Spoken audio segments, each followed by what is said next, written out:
Okay, ngayon naman po ay tatalakayin naman natin ang yappari.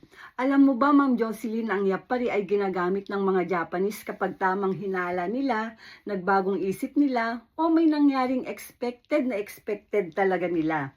Okay, i-explain ko lang po sa abot ng makakaya ko. Una, as expected, lumabas ang inaasahan mo. Ginagamit kapag may nangyari na expected mo talaga. Halimbawa, yappari ame ga futta. As expected, umulan nga. Pangalawa, I knew it. Kumpirmasyon ng hinala. Ginagamit kapag tama pala ang hunch mo. Halimbawa, yappari kare wo okoteta. I knew it. Galit talaga siya. Pangatlo, after all, pinag-isipan mo ulit at nagbagong choice mo.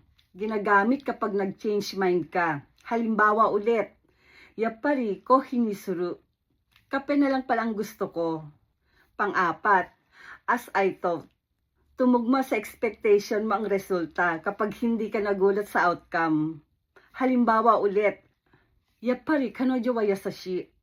As I thought, mabait talaga siya. Panglima, pampalambot sa opinyon. Mas casual, friendly, hindi masyadong diretso. Yappari muskashi kamo. I think mahirap talaga. At kailan ba natin dapat gamitin ang yappari?